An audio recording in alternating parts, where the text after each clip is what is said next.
जो रिक्वायरमेंट्स होती है वो रिक्वायरमेंट्स लॉन्ग टर्म के लिए नहीं, सिर्फ मीडियम टर्म के लिए या फिर medium to long term, mid to long term requirements को मीट करने के लिए फॉरफिटिंग का यूज किया जाता है, राइट।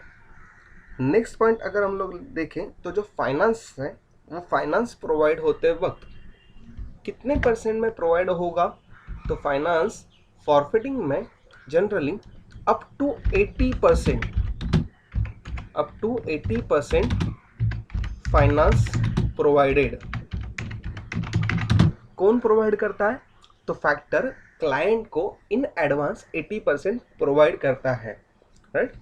वहीं सेम फाइनेंस अरेंजमेंट करके देना फॉरफिटर का काम, और उसका लिमिट है अप टू 100%। ये कल हम लोगों ने एडिशनली सीखा था, राइट। नेक्स्ट पॉइंट है कि letter of credit.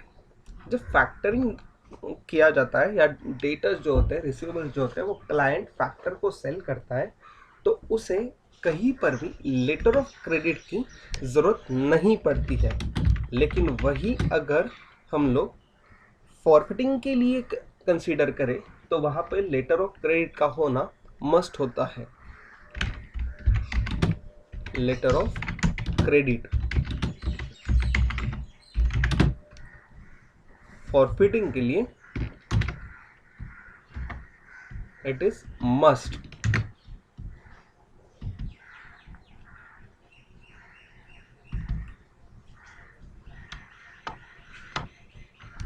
Requirement of letter of credit. और अगर एडिशनली हम लोग अगर कुछ सोचें तो जो टाइप्स हम लोगों ने देखे थे फैक्टरिंग में, जिसमें आने वाला पहला टाइप था recourse factoring and non recourse factoring, right. तो फैक्टरिंग होते वक्त factoring is always can be recourse और non recourse, but in case of forfeiting it will be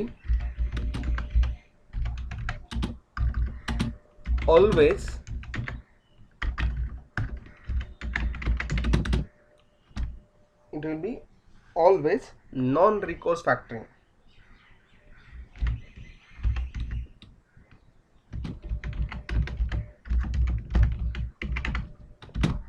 अच्छा, ये रिकोर्स और नॉन रिकोर्स क्या था कल आपको समझ में आया ही होगा, लेकिन फिर से एक बार रिकोर्स फैक्टरिंग में क्या होता है कि जो कोई भी फैक्टर होता है जिसने बिल्स परचेस किए हैं या फिर रिसीवेबल परचेस किए हैं, तो उन रिसीवेबल्स को अगर वो डेटर से परचेस नहीं कर पाया या डेटर से रिकवर नहीं कर पाया तो क्लाइंट उसे रीइंबर्स करके देता है, वो होता है रिकोर्स फैक्टरिंग।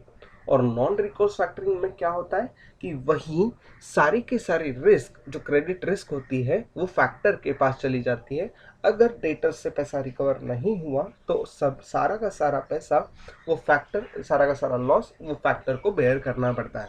वहीं फॉरफिटिंग में ये हमेशा क्या होता है, वो नॉन रिकोर्स नेचर ही होता है।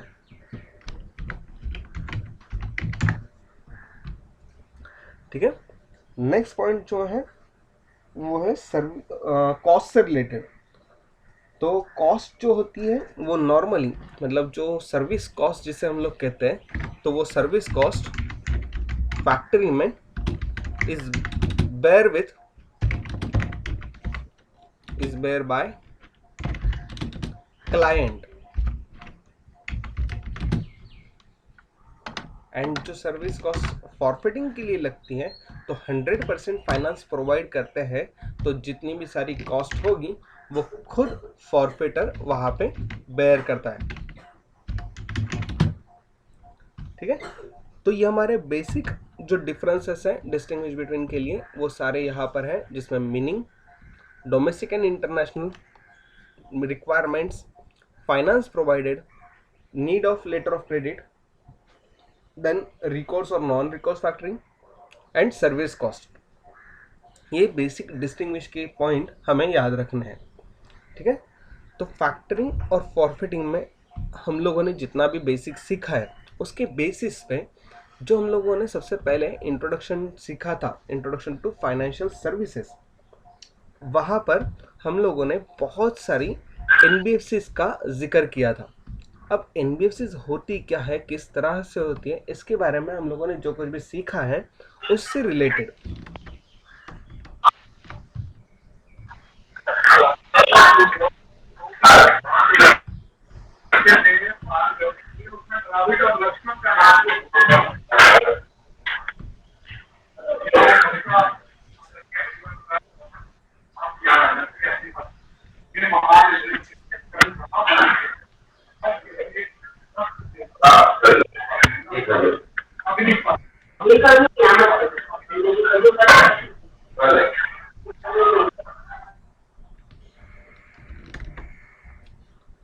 उससे रिलेटेड कुछ पीडीएफ हम लोग देखने वाले हैं। जैसे कि स्क्रीन पर आपको एक डायग्राम दिखेगी, उस डायग्राम में आप लोग देख सकते हो कि फाइनेंशियल सर्विसेज के बारे में बोला गया है। हम लोगों ने फाइनेंशियल सर्विसेज क्या होती है, किस तरह से होती है, कुछ एग्जांपल्स भी हम लोगों ने देखे थे। और उन एग्जांपल्स को अगर हम लोग देखते हैं तो यहाँ पर भी इस डायग्राम में वही एग्जांपल्स दी है कि फाइनेंशियल सर्विसेज कौन कौन सी होती है। तो banking services, capital market related services, mutual fund related services, merchant banking, venture capital और इंश्योरेंस रिलेटेड सर्विसेज। इन सर्विसेज के साथ साथ अगर हम लोग डेफिनेशन देखें तो डेफिनेशन में हम लोग पढ़ सकते हैं, as per section 65 subsection 10 of the Finance Act 1994, banking and financial services means the following services provided by a banking company or a financial institution, including a non-banking financial companies. Wise कौन कौन सी services ऐसी है, तो यहाँ पर 5 अलग अलग types में यहाँ पे सर्विसेज दी है।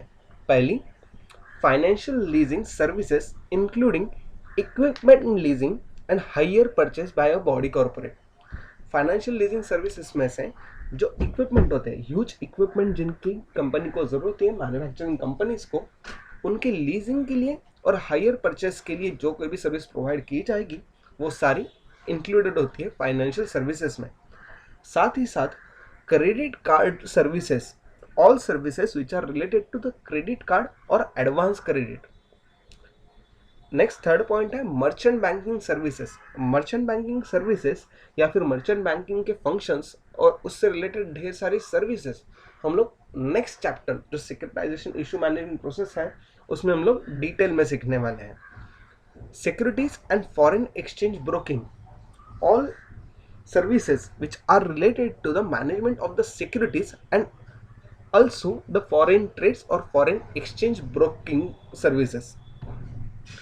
Asset management including portfolio management, all forms of the fund management, pension fund management, custodial depositories and trust services, but does not include the cash management. अगर कहीं पर भी कोई भी कंपनी कैश मैनेजमेंट की सर्विसेज किसी को प्रोवाइड करती है तो वो कैश मैनेजमेंट की सर्विसेज फाइनेंशियल सर्विसेज में इंक्लूड नहीं होंगी। Advisory and other auxiliary financial services including investment and portfolio research and advice। ढेर सारी जो कंपनीज होती है जो हमारे फाइनेंशियल सर्विसेज प्रोवाइड करती हैं उनमें से कुछ ऐसी भी होती है कि जो सिर्फ गाइडेंस या फिर एडवाइजरी के नेचर से काम करती है। जैसे कि फॉर एग्जांपल कि हमें कौन से शेयर्स में इन्वेस्ट करना चाहिए, कौन से सिक्योरिटी में डील करना चाहिए, कब हमें कोई असेट परचेस या सेल करनी चाहिए ताकि हमें मुनाफा हो जाए, ये क्लाइंट को एडवाइजरी सर्विसेज प्रोवाइड करना ये भी एक तरह की फाइनेंशियल सर्विसेज ही होती है। इसके साथ साथ जो कंपोनेंट्स कंस्टिट्यूएंट्स हम लोगों ने ये इमेज जो अभी आपको स्क्रीन पर दिख रही है वो इमेज हम लोगों ने पहले ही वहाँ पे सीखी है कल के लेक्चर में, जिसमें ढेर सारे कंपोनेंट जिसमें से 4 मेन है, financial institution, financial market, financial instrument and then financial services. Financial services में आने वाले fund based services and fee based services कौन कौन सी है वो हम लोग देखते हैं। Classification of fund based services, classification of fund based services. I hope कि अभी आपको स्क्रीन पर कंप्लीट डायग्राम दिख रही होगी, जस्ट कंफर्म करो।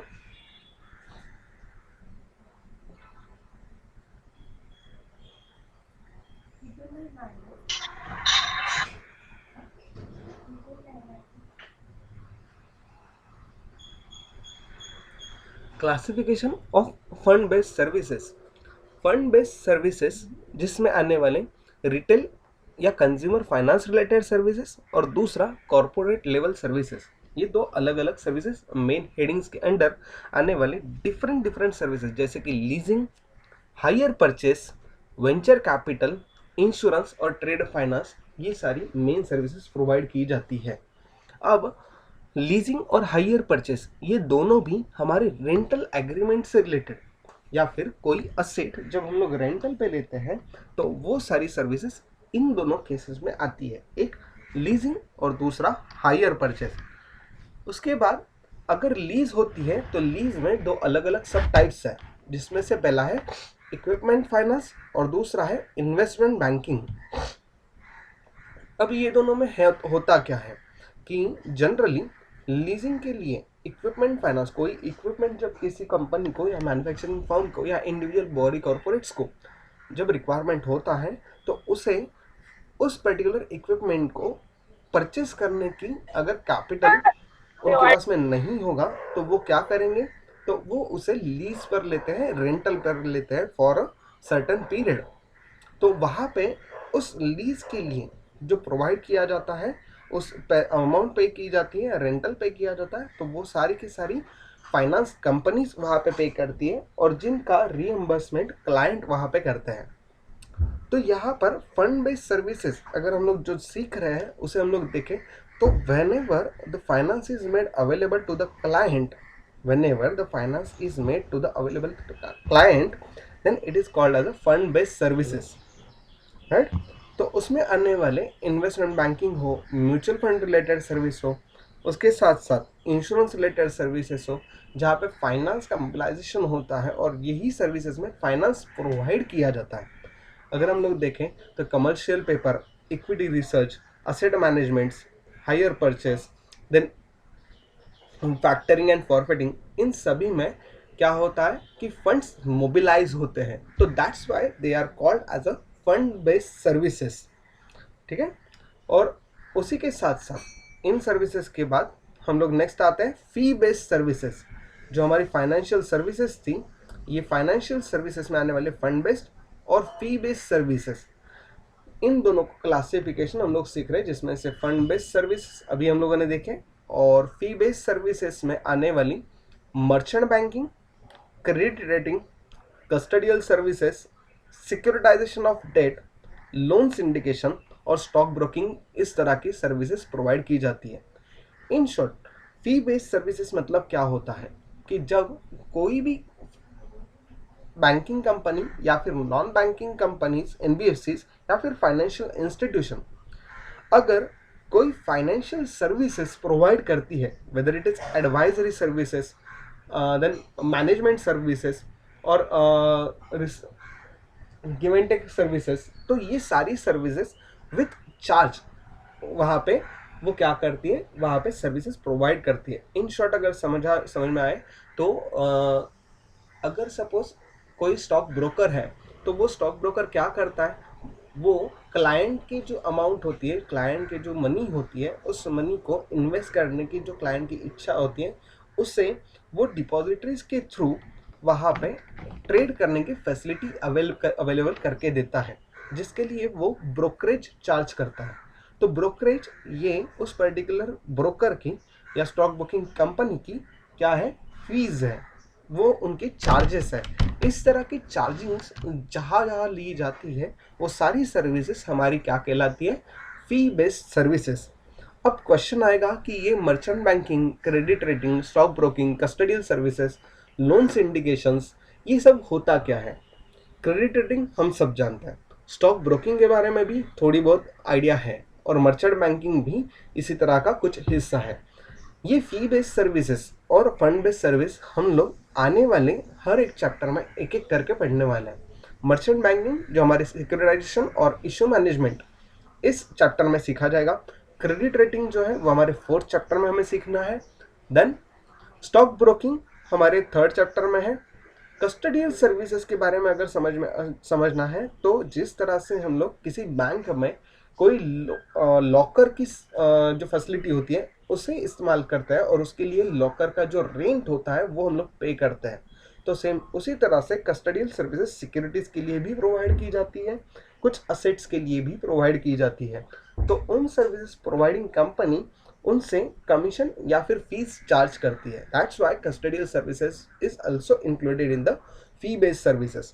लोन सिंडिकेशन, लोन सिंडिकेशन का मतलब होता है कि जब कोई एक फाइनेंशियल इंस्टीट्यूशन या फाइनेंशियल कंपनी, बैंकिंग या फिर नॉन बैंकिंग कंपनीज अगर किसी एक कंपनी की लोन रिक्वायरमेंट मीट नहीं कर सकती है अकेले, तो वो अलग अलग फाइनेंशियल इंस्टीट्यूशन को साथ में लेकर वो पर्टिकुलर लोन रिक्वायरमेंट जो होती है वो फुलफिल करके देती है, उसे कहते हैं लोन सिंडिकेशन।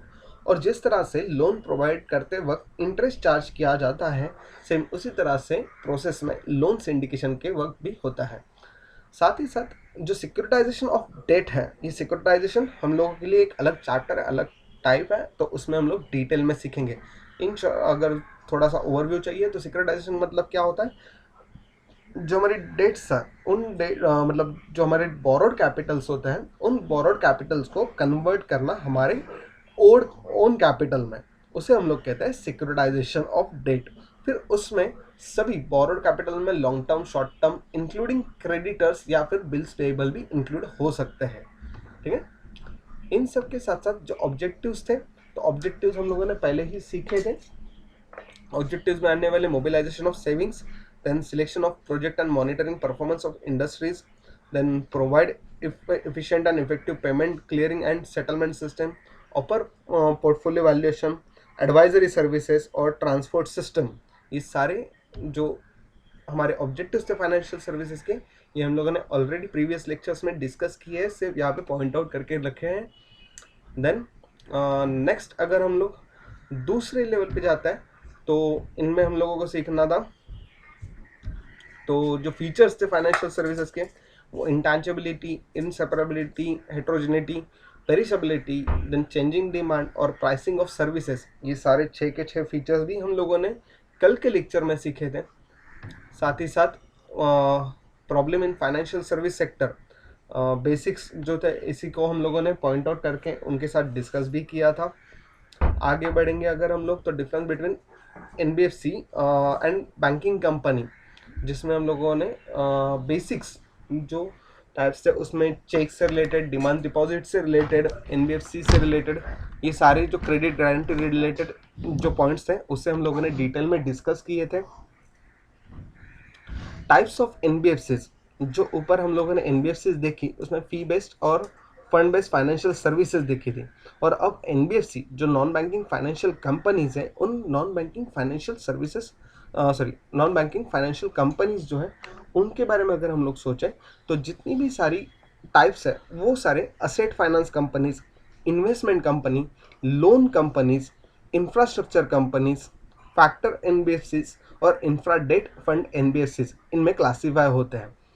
अगर शॉर्ट में सीखना हो तो asset finance company, asset finance company मतलब क्या होती है कि अगर कोई पर्टिकुलर इंडिविजुअल, बॉडी कॉर्पोरेट या फिर कोई भी बायर जिसे असेट परचेस करनी है और असेट परचेस करने के लिए अवेलेबल फंड्स उनके पास में नहीं है, तो वो फंड्स के लिए वो क्या करेंगे, तो कहीं ना कहीं से लोन लेंगे, और अगर लोन लेते हैं तो लोन प्रोवाइडिंग कंपनी मतलब असेट फाइनेंस कंपनी जानी जाती है। ये असेट फाइनेंस कंपनी जो होती हैं ये जनरली, और उनका प्राइमरी मोटिव जो होता है बिजनेस का वो यही होता है कि असेट्स को परचेस करने के लिए फंडिंग्स अवेलेबल करके देना, उसके अलावा किसी भी दूसरे पर्पस के लिए लोन वहाँ पे वो प्रोवाइड नहीं करते हैं। इन्वेस्टमेंट कंपनी, जो कोई भी हमारी इन्वेस्टमेंट कंपनीज हैं जैसे कि हमारी म्यूचुअल फंड्स कंपनीज होती हैं, देन उसके बाद में इंश्योरेंस कंपनीज होती हैं, देन उसके साथ साथ जो ब्रोकिंग फर्म्स होती है, ये सारी की सारी हमारी इन्वेस्टमेंट कंपनीज कहलाती है, जहाँ पर पब्लिक जो होती है, जो क्लाइंट होते हैं, वो क्लाइंट उनके एक्सेस फंड्स जो होते हैं उसे इन्वेस्ट करने की इच्छा रखता है, और उसे इन्वेस्ट करने के लिए ढेर सारे ऑप्शंस अवेलेबल करके देना ये इन्वेस्टमेंट कंपनीज का काम होता है। Investment company generally commission base पे काम करती है। जितने भी सारे फंड्स इन्वेस्टमेंट के पर्पस के लिए यूज़ होंगे, उनका एक सर्टेन अमाउंट या सर्टेन परसेंटेज वो उनका कमीशन चार्ज करते हैं, और साथ ही साथ सर्विस चार्ज भी वहाँ पे चार्ज करते हैं। लोन कंपनी, जिस तरह से असेट फाइनेंस कंपनी सिर्फ असेट के लिए लोन अवेलेबल करके देती है या फाइनेंस अवेलेबल करके देती है, उसी तरह से loan companies different different loan products वहाँ पे मार्केट में अवेलेबल करके देती है। जैसे कि for example personal loan, car loan, home loan etcetera. इसके साथ साथ कुछ ऐसी भी लोन कंपनीज हैं कि जो सिर्फ गोल्ड लोन से रिलेटेड भी ट्रेड करती है, कि जो लोन अवेलेबल करके देना है या जो फाइनेंस अवेलेबल करके देना है, उसके लिए कोलैटरल के लिए सिर्फ गोल्ड वहाँ पे लेते हैं। Muthoot finance, Manappuram gold finance, ये सारे इनके एग्जांपल्स हैं।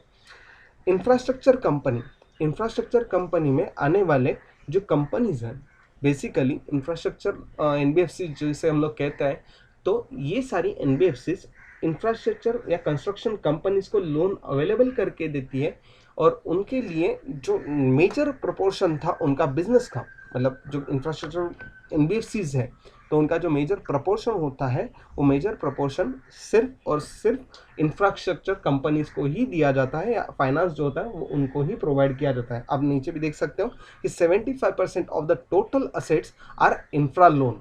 जो कोई भी उनकी बेसिक बैलेंस शीट की जो हम लोग असेट्स कहते हैं, उनमें फिक्स असेट और करंट असेट और साथ ही साथ में नॉन करंट असेट, इन सबको मिलाकर अगर हम लोग उनका बेसिक पर्पस क्या होगा, बेसिक बिजनेस क्या होगा, तो लोन गिविंग एंड इंटरेस्ट, ये उनका basic earning, first prime earning source होगा।